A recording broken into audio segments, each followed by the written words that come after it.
नमस्कार, मैं हूं आपके साथ मीनाक्षी रजत और आप देख रहे हैं हमारा खास शो विस्फोट बुलेटिन में। आज हम बात करेंगे यूक्रेन के बदले। यूक्रेन की सेना रूस पर जबरदस्त अटैक कर रही है और इन हमलों के पीछे यूक्रेन की एक खास रणनीति भी है।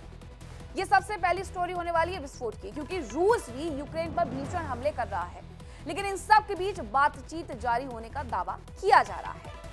आज हम आपको ज़ेलेंस्की के बदले से लेकर के यूक्रेन और रूस के बीच जंग की एक कहानी भी बताएंगे, कैसे ये सब कुछ शुरू हुआ है और ये अब कहां तक पहुंच गया, इसके बारे में भी आपको बताएंगे। दूसरी बड़ी स्टोरी कौन सी होगी विस्फोट की, वो मैं आपको बता देती हूँ।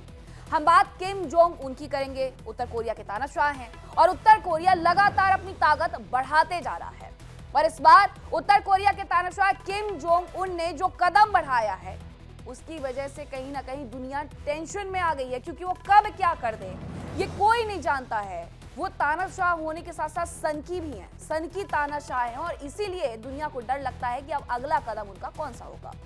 हम आपको किम जोंग उन के नए कारनामे के बारे में जानकारी देंगे। इसी के साथ तीसरी बड़ी स्टोरी विस्फोट की रहने वाली है ईरान से जुड़ी हुई, क्योंकि मिडिल ईस्ट में लगातार तनाव के हालात बने हुए हैं, लेकिन इन सब के बीच ईरान ने अपनी ताकत का जो प्रदर्शन किया है उससे दुनिया की टेंशन बढ़ सकती है। क्यों बढ़ सकती है ये जानिए, क्योंकि ये कहा जा रहा है कि ईरान का ये जो प्रदर्शन है वो अमेरिका व इजराइल को सीधी चुनौती है। और चलिए अब करते हैं विस्फोट की शुरुआत। तो सबसे पहले आपको अहम जानकारी खार्किव से देते हैं, जहां खार्किव में रूस की सेना पर बड़ा हमला हुआ है। आर्टिलरी से यूक्रेनी सेना पर अटैक किया गया है, होवित्जर तोप तक का इस्तेमाल किया गया है, होवित्जर तोप से भी निशाना बनाया गया है और इसकी वजह से यूक्रेन को भारी नुकसान पहुंचा है। तो ये पूरी जानकारी क्या है एक बार फिर से आपको बता देती हूँ। खार्किव जो कि यूक्रेन का हिस्सा है, वहां पर रूस की सेना का बड़ा हमला देखने को मिला।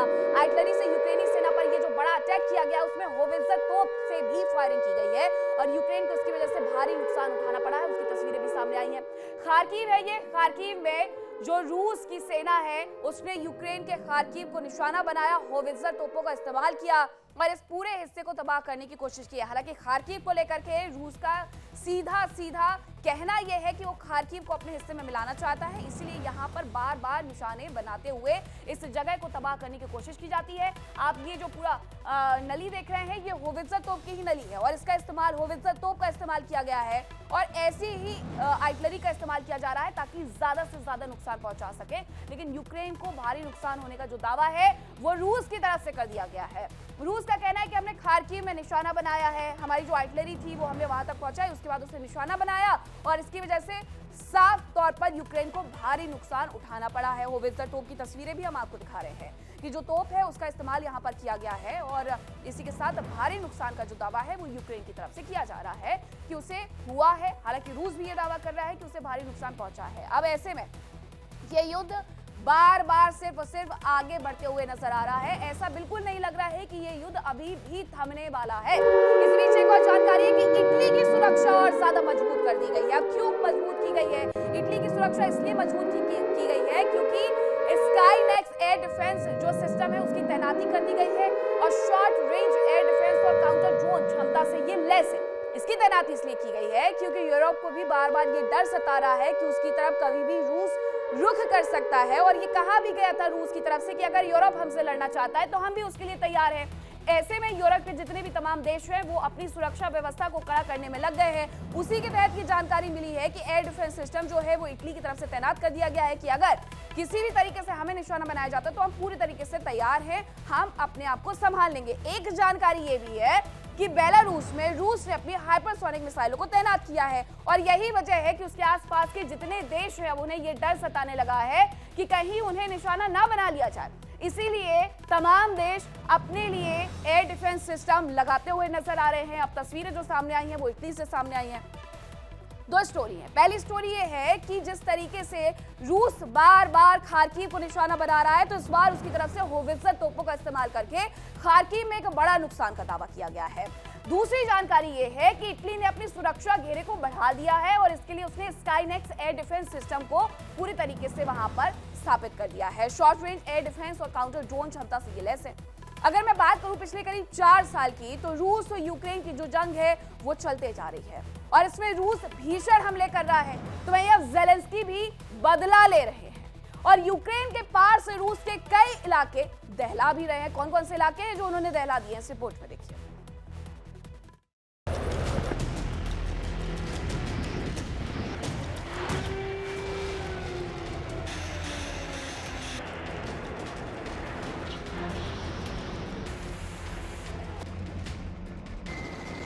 यूक्रेन ने लिया बदला।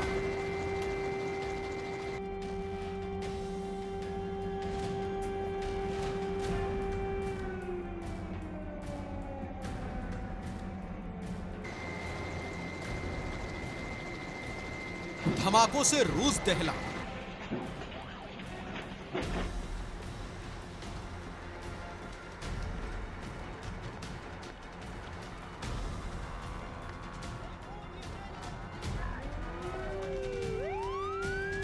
ज़ेलेंस्की का करारा वार।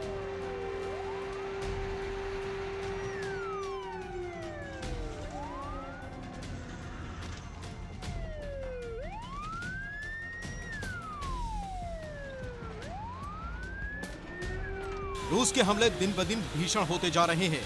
इस बीच ज़ेलेंस्की भी लगातार रूस पर पलटवार कर रहे हैं।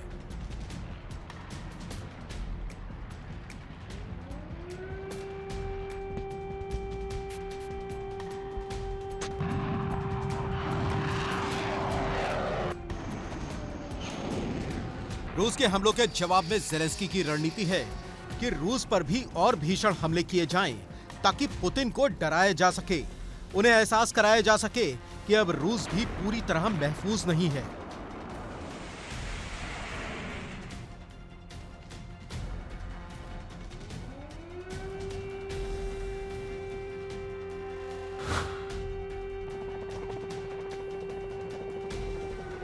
यूक्रेन के जवान लगातार रूस के सामरिक और व्यापारिक ठिकानों को दहला रहे हैं। यही वजह है कि अब यूक्रेनी सेना बंदरगाहों के साथ साथ तेल रिफाइनरी और गैस प्लांट्स पर तो अटैक कर ही रही है। रूसी एयरबेस, हथियारों के डिपो और मिसाइल फैक्ट्रियों को भी निशाना बनाया जा रहा है।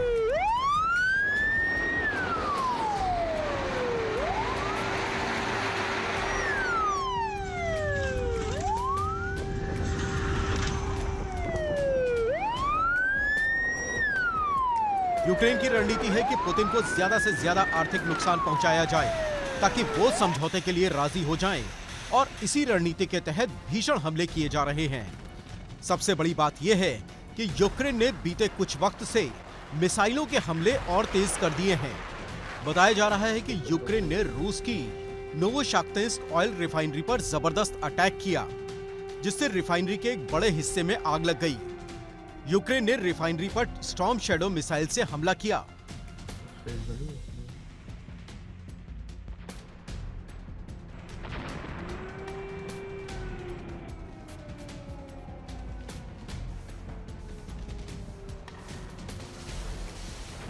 इन हमलों में टैंक स्टोरेज के साथ ही रिफाइनरी के एक बड़े हिस्से में जबरदस्त आग लग गई।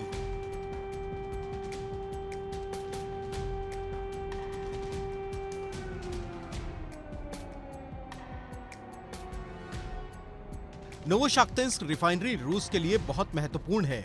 यहां सालाना लगभग 50 लाख टन तेल का उत्पादन होता है। इस रिफाइनरी की लुहांस से दूरी महज 10 किलोमीटर है। यही वजह है कि यहां से सड़क के जरिए ही रूसी सेना को तेल की सप्लाई होती है। यूक्रेन की सेना लगातार बंदरगाहों को निशाना बना रही है ताकि रूस के व्यापारिक रूट को नुकसान पहुंचाया जा सके।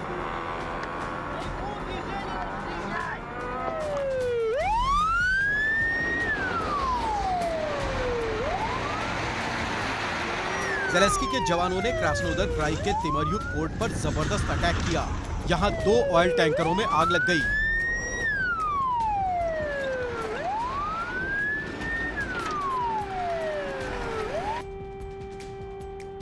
इसके अलावा एदिगेया के माइकोव एयरबेस पर भी ज़ेलेंस्की की सेना ने भारी तबाही मचाई।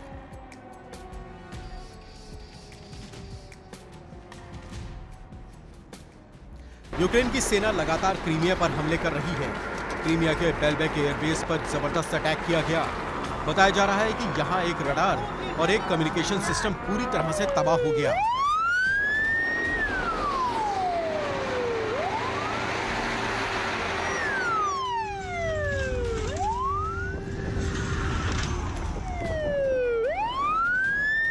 यूक्रेन ने एक बार फिर रूस के ओरेनबर्ग में गैस प्रोसेसिंग प्लांट पर हमला किया।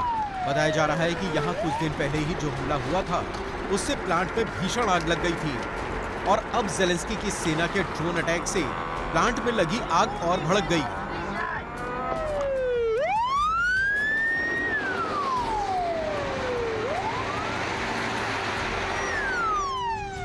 खबर है कि मॉस्को के कई स्ट्रैटेजिक ठिकानों पर यूक्रेन ने भारी हमला किया। बताया जा रहा है कि यहां FP-1 ड्रोन से अटैक किया गया। यहां के सुपरमार्केट समेत कई जगहों को भारी नुकसान हुआ। माना जा रहा है कि यूक्रेन की ओर से ये सबोटेज हमले किए गए थे। यूक्रेन के हमलों में खास बात यह है कि ऑयल रिफाइनरी पर अब यूक्रेन की ओर से स्टॉर्म शैडो मिसाइल से हमला किया जा रहा है। दरअसल ब्रसेल्स की बैठक में ज़ेलेंस्की ने मिसाइलों की कमी की बात कही थी। माना जा रहा है कि इसके बाद ही ब्रिटेन की ओर से स्टॉर्म शैडो मिसाइल की खेप भेजी गई।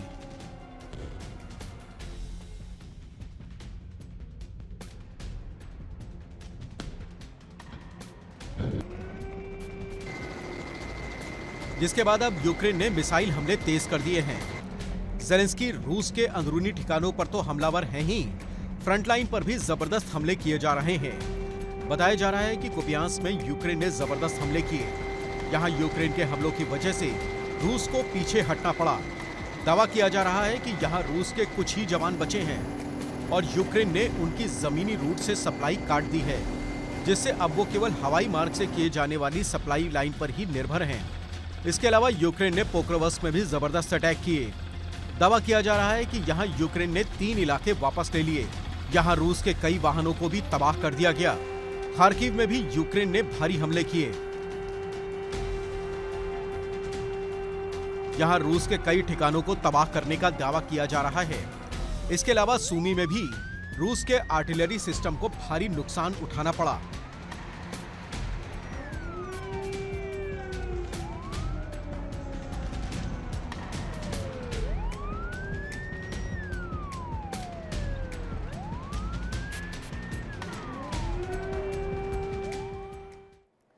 तो आपने देख लिया कि आखिरकार यूक्रेन की तरफ से जो जबरदस्त तैयारी की गई थी उसकी वजह से रूस को कितना नुकसान पहुंचा है। अब चलिए आपको ग्राफिक्स के माध्यम से समझाती हूं कि आखिरकार कितना ज्यादा नुकसान जंग में रूस को उठाना पड़ा है। 12 लाख सैनिकों की मौत हो गई है।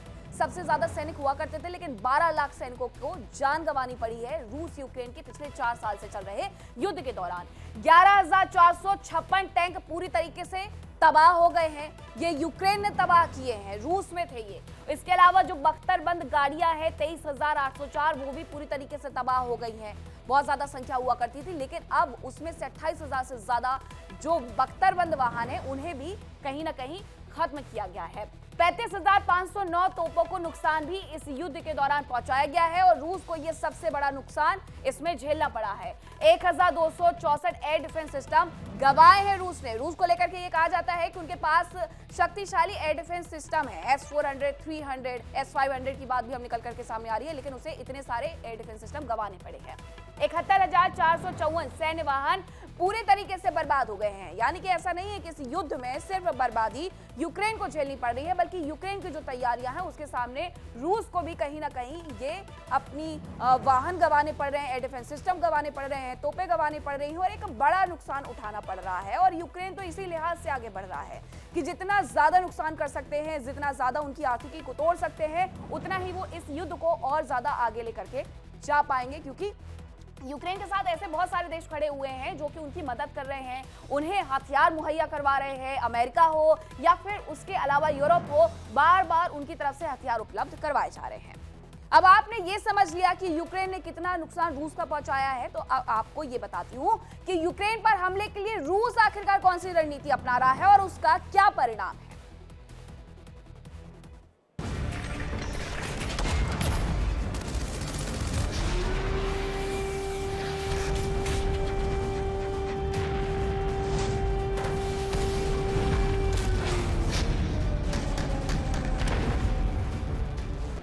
जहां एक ओर ज़ेलेंस्की की ओर से बदला लेने का प्रयास किया जा रहा है, तो वहीं रूस भी और भीषण वार कर रहा है। रूस ने खार्किव फतह करने के लिए नई रणनीति बनाई है।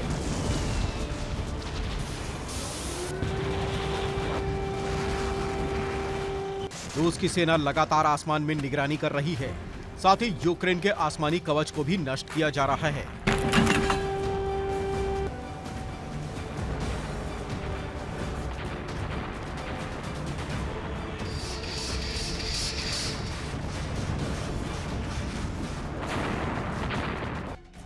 रूस के फाइटर जेट्स लगातार उड़ान भर रहे हैं और बारूदी बारिश करके यूक्रेन की सेना को दहला रहे हैं।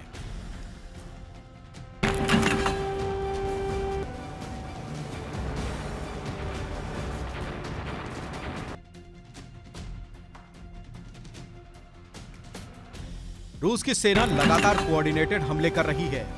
बताया जा रहा है कि जिन इलाकों में रूसी सेना को आगे बढ़ना होता है, वहां रूसी वायु सेना टॉर्पेड बमबारी करती है। उस इलाके में पहले गाइडेड बम से हमले किए जाते हैं, फिर खाली इलाकों में जवान आगे बढ़ते हैं और कब्जा कर लेते हैं।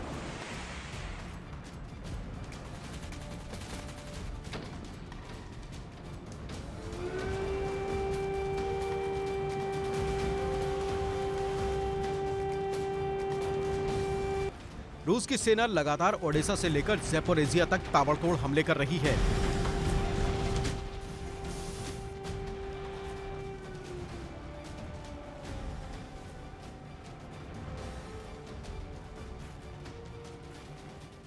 सूमी और बेलगोरोद में रूस की फौज आगे बढ़ रही है। खबरों के मुताबिक जवानों के लिए बैकअप फोर्स पहुंच रही है। माना जा रहा है कि जिन इलाकों पर रूस कब्जा कर रहा है, वहां चेक पोस्ट और कमांड सेंटर बनाए जाएंगे ताकि वहां कब्जा बरकरार रखा जा सके। खबर है कि खार्किव के वोल्चांस्क में भी भीषण जंग जारी है। यहां रूस ने यूक्रेनी सेना की सप्लाई लाइन काट दी है, जिससे यूक्रेन के जवानों को भारी मुश्किलों का सामना करना पड़ रहा है।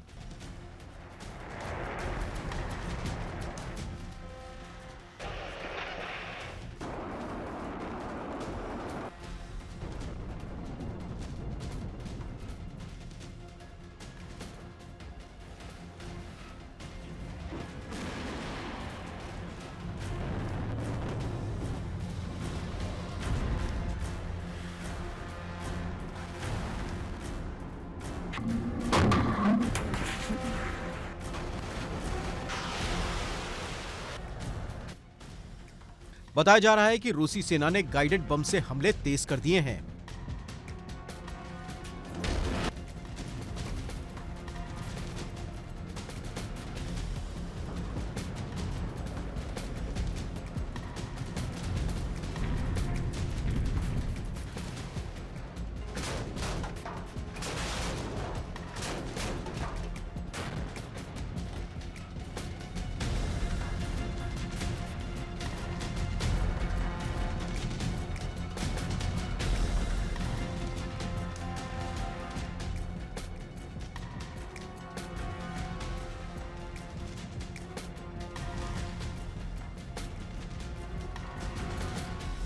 पोक्रोवस्क में रूस जबरदस्त हमले कर रहा है।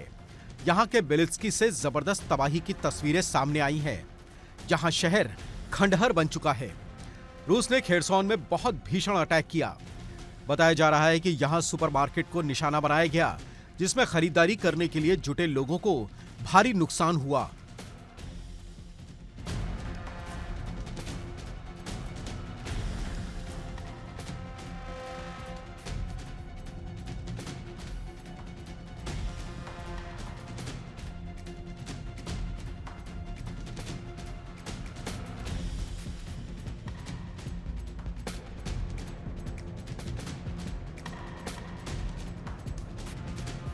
रूसी सेना लगातार ओडेसा पर हमले कर रही है। चोर्नोमोर्स्क में तेल और बटर बनाने की फैक्ट्री पर भीषण हमला किया गया। हालात तो ये हो गए हैं कि अब डोनेस्क में और जवानों की जरूरत है। तो यूक्रेन ने खार्किव से जवानों को डोनेस्क भेजा है। इसके अलावा रूस की ओर से लुहांस्क और ज़ैपोरिज़िया के कई इलाकों पर कब्जा करने का दावा किया जा रहा है।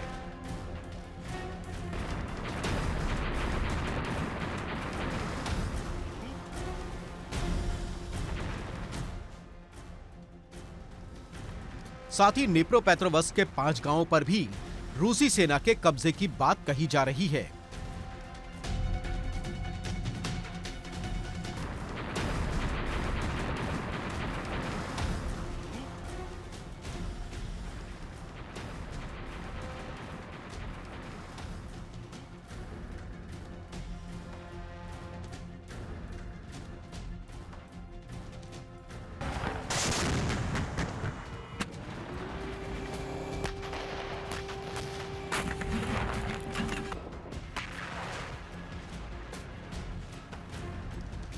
इस बीच यूक्रेन की सेना में ज़ेलेंस्की के खिलाफ विरोध शुरू हो गया है। खबर है कि यूक्रेन के एक जवान ने ज़ेलेंस्की पर गंभीर आरोप लगाए हैं।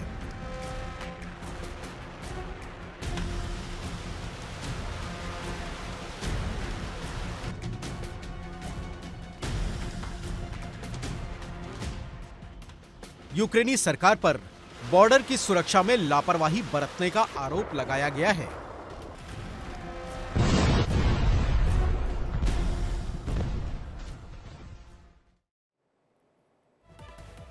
रूस के वार और यूक्रेन के पलटवार के बीच शांति स्थापित करने की कोशिश की जा रही है। अब खबर ये मिली है कि जल्दी ज़ेलेंस्की और ट्रंप मुलाकात कर सकते हैं और शांति प्रस्ताव पर चर्चा की बात भी कर सकते हैं। हालांकि मायामी में बैठक हुई थी और मसौदा तैयार किया गया था जिसमें अमेरिका और यूक्रेन शामिल था। अब ऐसे में वो मसौदा क्या रूस को मंजूर होगा, ये भी देखना होगा।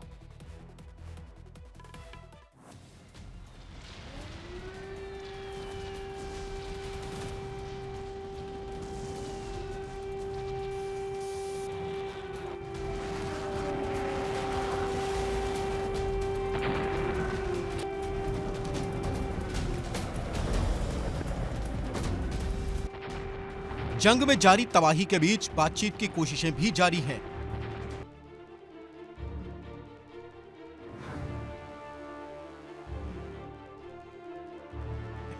अमेरिका और यूरोप की मध्यस्थता के बीच दोनों देशों में सुलह करवाने की कोशिशें की जा रही हैं।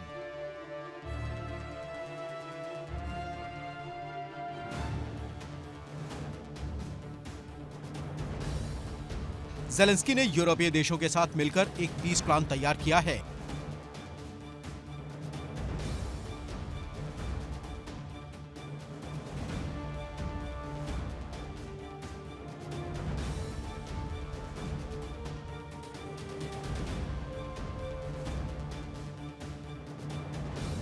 अब ये शांति समझौता अमेरिका के सामने पेश किया जाना है।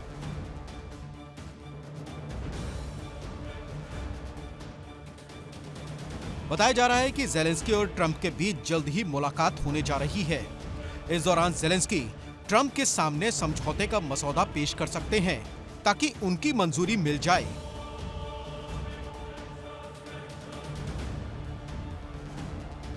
माना जा रहा है कि अगर ट्रंप ज़ेलेंस्की के प्लान पर रजामंदी देते हैं तो ये मसौदा रूस के पास भेजा जाएगा और पुतिन की मंजूरी मिलने के बाद युद्ध विराम लागू कर दिया जाएगा।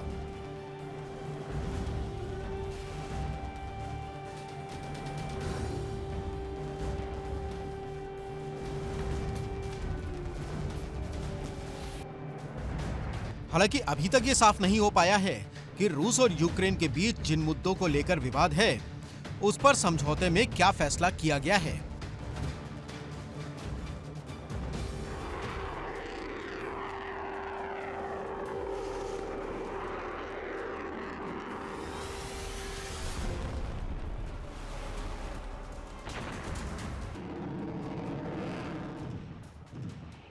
इस बीच पुतिन ने ट्रंप के सामने ये साफ कर दिया है कि वो यूक्रेन के उन इलाकों को नहीं छोड़ेंगे जिन पर रूस ने जंग के दौरान कब्जा किया है।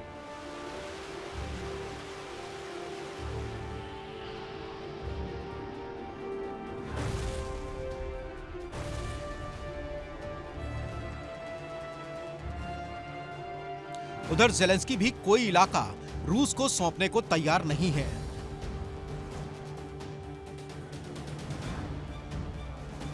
खबरों के मुताबिक यूक्रेन और रूस के बीच अभी तक जिन मुद्दों को लेकर विवाद बना हुआ है उनमें 3 मुद्दे प्रमुख हैं।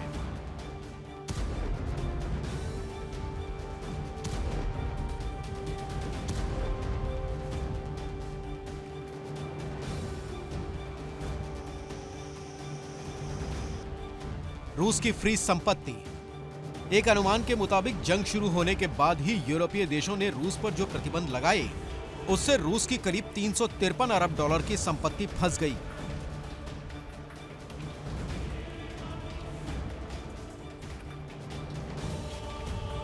जहां यूरोप का प्लान है कि इस फ्रीज संपत्ति का इस्तेमाल यूक्रेन को जंग जारी रखने में मदद करने के लिए और उसके पुनर्निर्माण के लिए किया जाए, तो वहीं पुतिन ऐसा करने पर भयंकर परिणाम भुगतने की धमकी दे चुके हैं।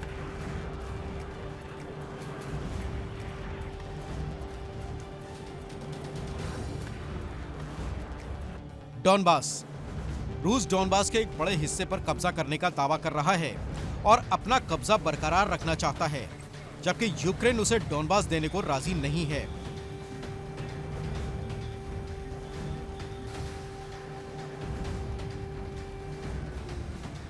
Zaporizhzhia power plant.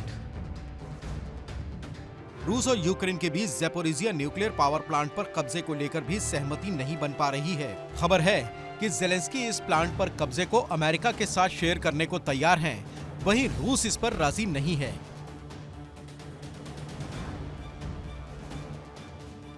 बताया जा रहा है कि ज़ेलेंस्की देश में चुनाव करने को तैयार हैं, लेकिन देश में चुनाव कराने के लिए पैसा ही नहीं है और अब यूक्रेन चुनाव कराने के लिए भी दूसरे देशों की मदद पर निर्भर है।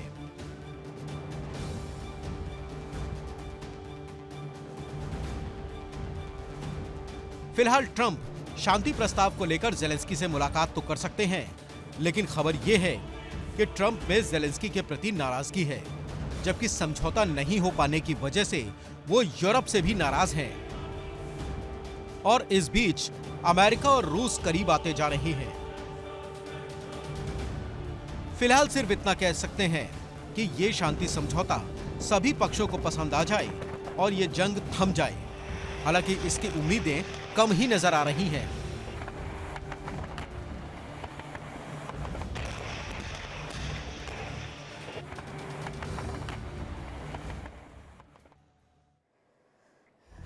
तो एक और बड़ी जानकारी ये है कि थर्ड एयर डिफेंस सिस्टम को मजबूत करने का प्लान किया जा रहा है।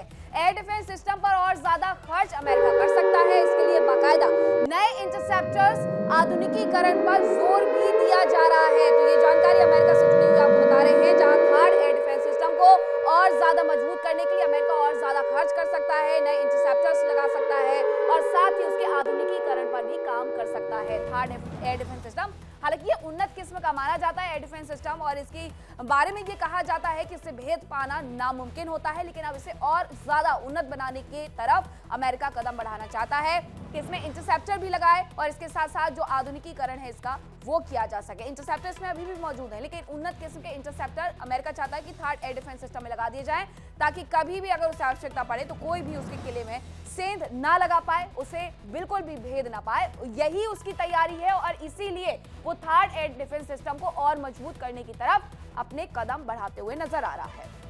और ज्यादा खर्च करेगा अमेरिका, नए इंटरसेप्टर्स भी लगाएगा। अब जंग को लेकर के पुतिन के रुख से यूरोप पूरी तरीके से टेंशन में है। माना यह जा रहा है कि पुतिन भी अब यूरोप से टकराने की तैयारी कर चुके हैं और अब वो भी यूरोप को उकसाने का प्रयास कर रहे हैं। किस तरीके से वो बेलारूस में अपने जो हथियार हैं उनकी तैनाती करके यूरोप को उकसा रहे हैं, इस रिपोर्ट में देखिए।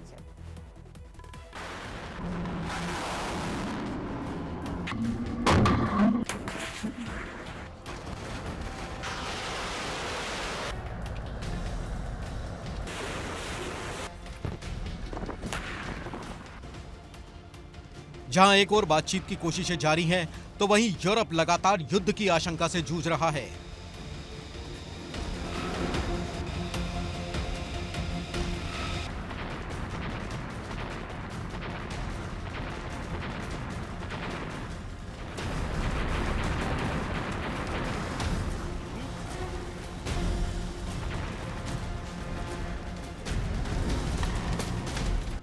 रूस के कुछ कदम ऐसे हैं जिनसे इस आशंका से इनकार नहीं किया जा सकता कि ये जंग अब यूक्रेन के बाद दूसरे देशों में भी फैल सकती है।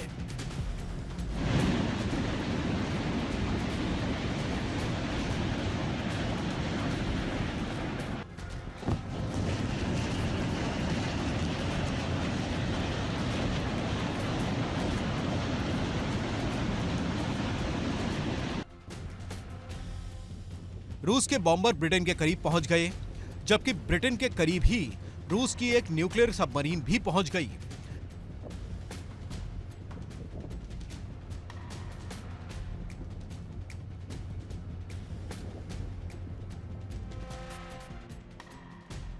इसके अलावा पोलैंड में रूस के टोही विमान पहुंचे।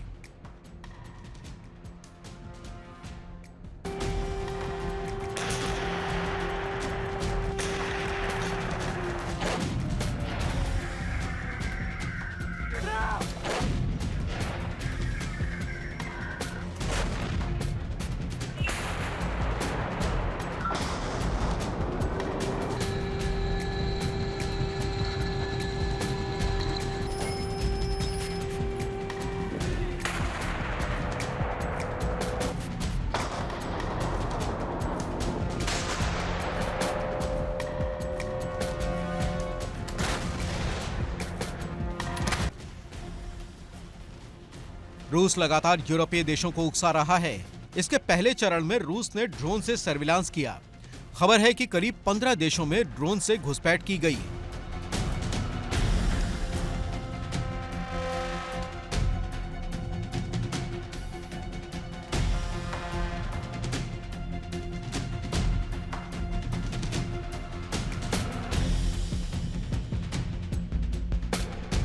जबकि रणनीति के अगले चरण में अब रूस के सबमरीन और बॉम्बर यूरोपीय देशों की सीमा के पास पहुंच रहे हैं। माना जा रहा है कि रूस इसके जरिए दूसरे देशों का रिएक्शन देखना चाहता है।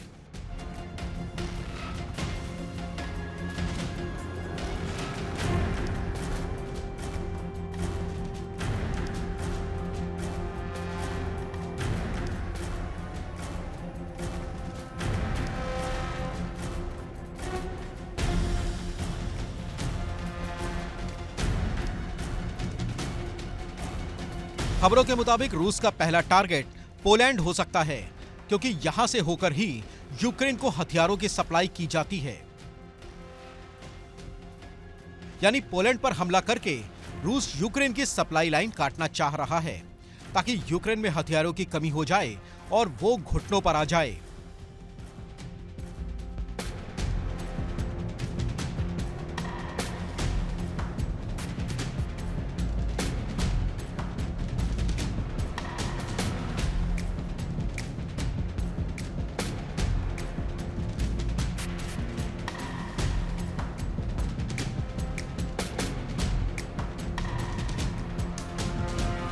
रूस के निशाने पर बाल्टिक देश एस्टोनिया, लातविया और लिथुआनिया भी हो सकते हैं।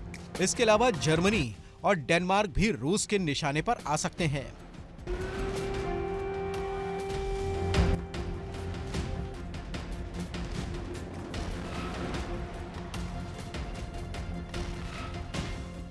खबरों के मुताबिक बोराई क्लास की सबमरीन स्कॉटलैंड के पास देखी गई, हालांकि वो वापस लौट गई।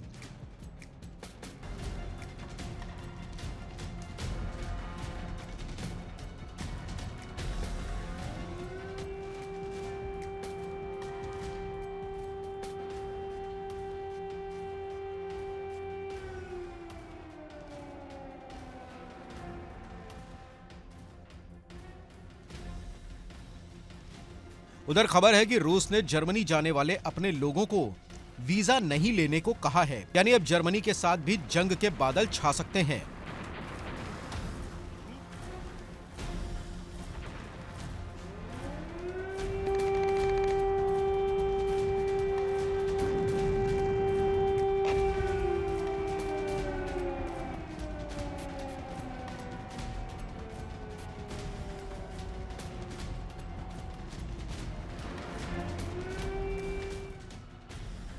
फिलहाल जंग का विभत्स रूप सामने आ रहा है।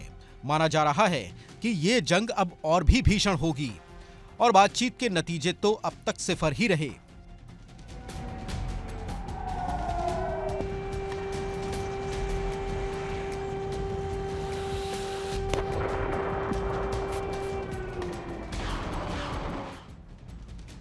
ऐसे में ये जंग कैसे रुकेगी, ये समझना मुश्किल है।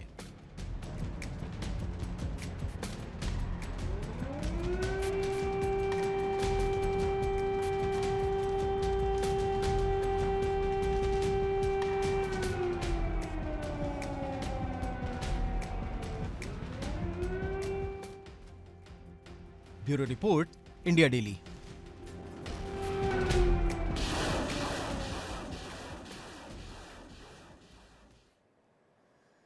और अब बात करते हैं उत्तर कोरिया की, जिसके एक नए कदम ने दुनिया भर में टेंशन बढ़ा दी है। दरअसल किम जोंग उन के नए हथियार से लाने की आशंका अब जताई जा रही है और ये कहा जा रहा है कि दुनिया में न्यूक्लियर हथियारों की रेस इसके साथ ही तेज हो सकती है।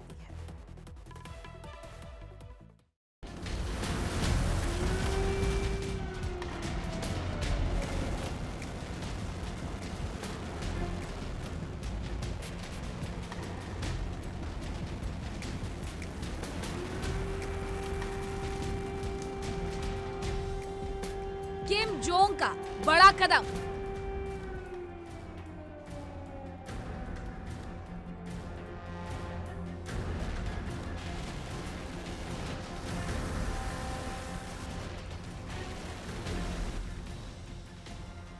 तैयार हो रही न्यूक्लियर सबमरीन।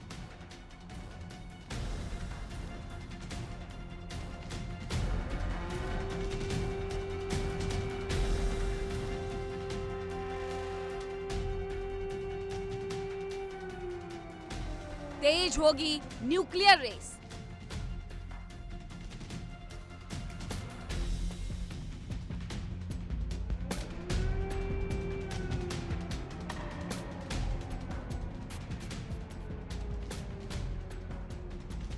उत्तर कोरिया का तानाशाह किम जोंग एक बार फिर दुनिया को दहलाने की कोशिश में है। उसके एक कदम से अब दुनिया की टेंशन बढ़ने जा रही है।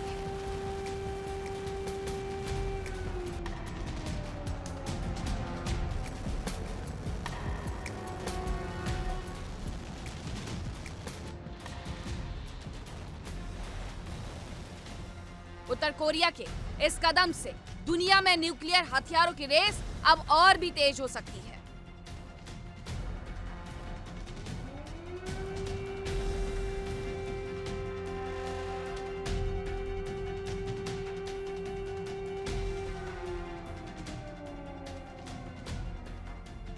खबर है कि उत्तर कोरिया अब एक न्यूक्लियर सबमरीन तैयार कर रहा है, जिसकी तस्वीरें सामने आई हैं।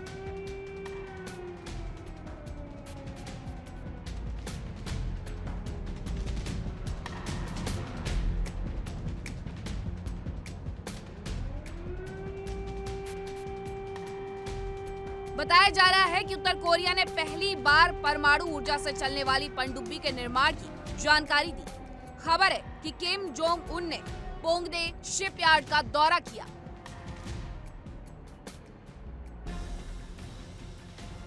जहां न्यूक्लियर सबमरीन का निर्माण चल रहा है। इसे करीब 8,700 टन वजन के nuclear powered strategic guided missile submarine बताया गया।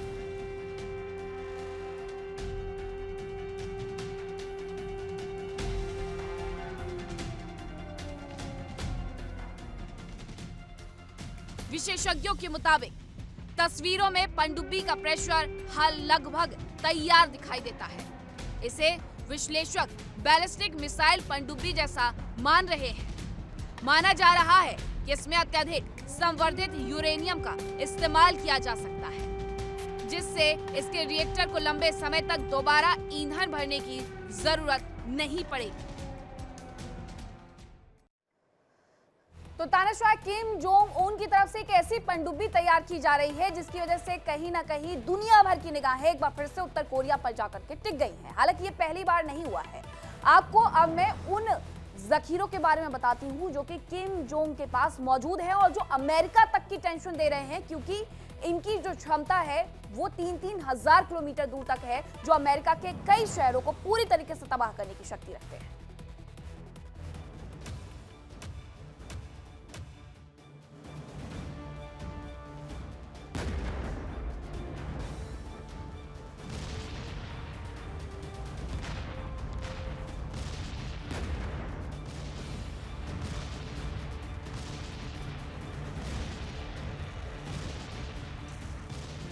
हालांकि ये पहला मौका नहीं है जब उत्तर कोरिया की किसी हरकत से दुनिया में दहशत आ गई।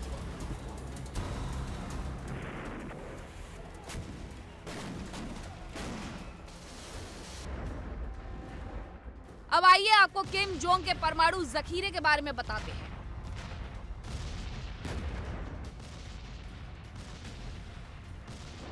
जिसमें मौजूद मिसाइलें ऐसी है जो अमेरिका में भी तबाही फैला सकती हैं।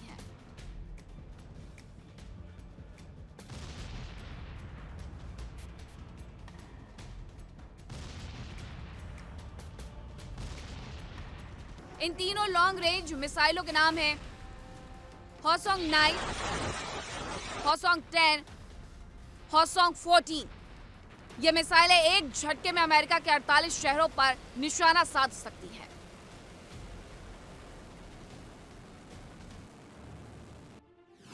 हॉसोंग 9, हॉसोंग 9 को SCUD-ER भी कहा जाता है। इसकी रेंज करीब 620 मील है। उत्तर कोरिया की यह मिसाइल आसानी से पूरे दक्षिण कोरिया और जापान के दक्षिण पश्चिमी हिस्से को भी निशाना बना सकती है। ये मिसाइल कन्वेंशनल एक्सप्लोसिव केमिकल या न्यूक्लियर वॉरहेड तक ले जा सकती है। खास बात यह है कि ये मिसाइल मोबाइल लॉन्चर्स पर चलती है, मतलब इसे ढूंढना और रास्ते में रोकना बेहद मुश्किल है। हॉन्सोंग 10 को BM-25 MUSUDN के नाम से भी जाना जाता है। इसकी रेंज करीब 2490 मील है, यानी ये मिसाइल अमेरिका के गुआम जैसे अहम सैन्य ठिकानों को नेस्तनाबूद कर सकती है। ये मिसाइल करीब 2600 पाउंड का वॉरहेड ले जाने की क्षमता रखती है। ये मिसाइल अमेरिका के प्रभाव वाले पैसिफिक इलाके में तबाही ला सकती है। हॉन्सोंग 14 उत्तर कोरिया की पहली इंटरकॉन्टिनेंटल बैलिस्टिक मिसाइल यानी ICBM है। यह मिसाइल 6460 मील की दूरी पर मौजूद दुश्मन को मिट्टी में मिला सकती है, यानी ये हवाई, अलास्का और अमेरिका के बड़े हिस्से को तबाह कर सकती है।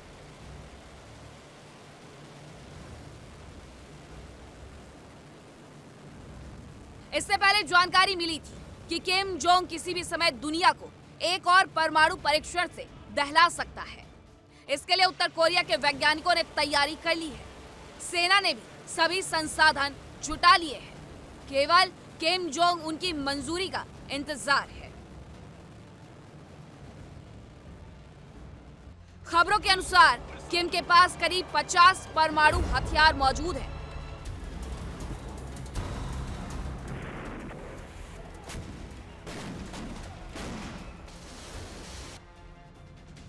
उत्तर कोरिया साल 2006 से 2017 के बीच 6 बार अंडरग्राउंड न्यूक्लियर टेस्ट कर चुका है और अब 7वां टेस्ट करने की तैयारी चल रही है।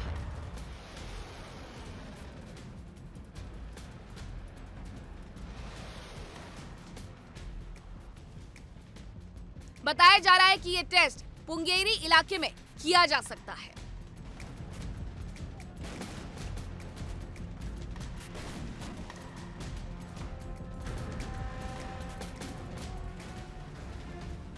फिलहाल किम जोंग की न्यूक्लियर सबमरीन ने दुनिया में तहलका मचा दिया है, क्योंकि सवाल यह है कि उत्तर कोरिया ने यूरेनियम संवर्धन की तकनीक कहां से जुटाई। कहीं यह तकनीक पाकिस्तान, चीन या रूस ने तो मुहैया नहीं करवाई।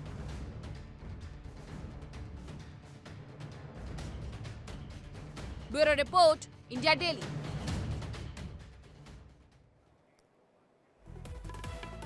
और अब बात करेंगे ईरान की, क्योंकि ईरान ने ऐसा शक्ति प्रदर्शन किया है जो मिडिल ईस्ट में टेंशन को बढ़ा रहा है। ईरान के कदम से जहां इजराइल और अमेरिका का पारा चढ़ गया है, तो वहीं अब ये समझ नहीं आ रहा है कि आखिरकार ईरान की जो तैयारी है, क्या वो फिर से एक और युद्ध को लेकर के की जा रही है। बार बार उसकी तरफ से नौसैनिक ड्रिल की जा रही है। अब इसीलिए सवाल उठ रहे हैं कि ये सिर्फ ड्रिल है या आने वाली युद्ध की चेतावनी।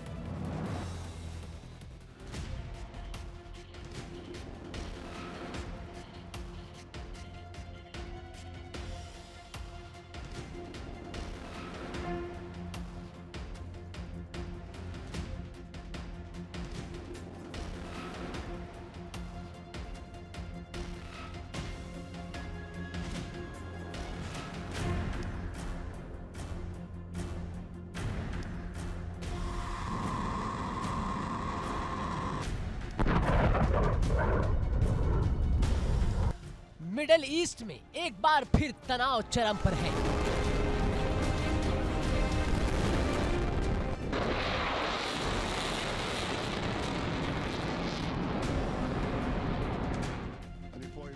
इजराइल और ईरान के बीच फिर बयानबाजी।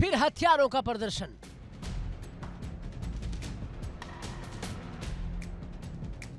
फिर जंग की आहट।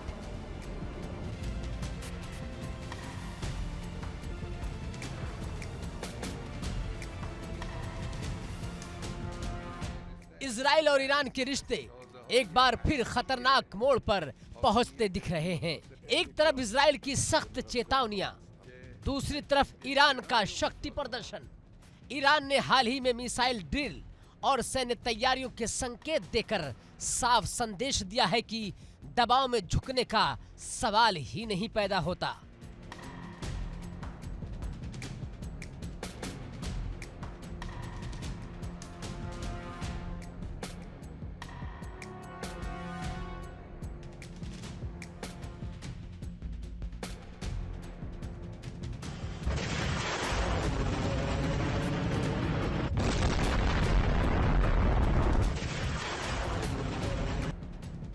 तेहरान से आ रहे बयानों में अमेरिका और इजराइल दोनों को सीधी चेतावनी दी गई है। वहीं इजराइल का कहना है कि अगर उसकी सुरक्षा को खतरा हुआ तो जवाब तुरंत और कड़ा होगा। ईरान की तरफ से मिसाइल क्षमता का प्रदर्शन तो इजराइल की ओर से एयर डिफेंस और सैन्य अभ्यास, यानी दोनों तरफ तैयारियों का खुला ऐलान। दावा है कि ये सिर्फ बयानबाजी नहीं बल्कि एक रणनीतिक दबाव की लड़ाई है। लेकिन डर यह है कि एक गलत कदम इस तनाव को सीधी जंग में बदल सकता है। तो सवाल यही है, क्या यह सिर्फ डराने की राजनीति है या फिर मिडिल ईस्ट एक बार फिर युद्ध के मुहाने पर खड़ा है? इजराइल ईरान तनाव, बयान, हथियार और बढ़ती बेचैनी।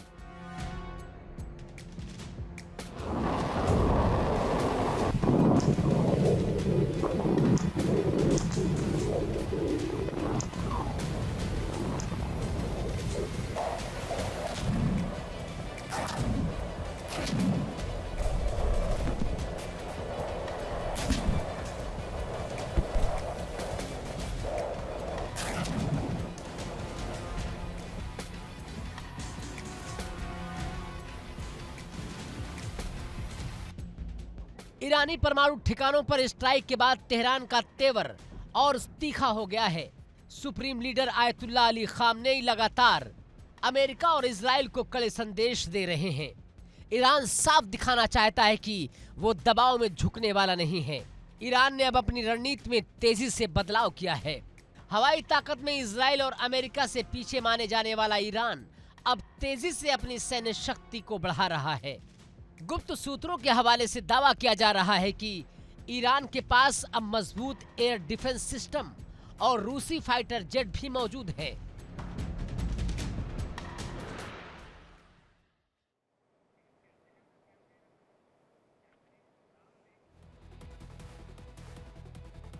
तो ईरान की तैयारी देखकर थे एक तरफ इजराइल सकते में है तो दूसरी तरफ अमेरिका भी सोच में पड़ गया है कि आखिरकार ये ड्रिल बार बार क्यों की जा रही है।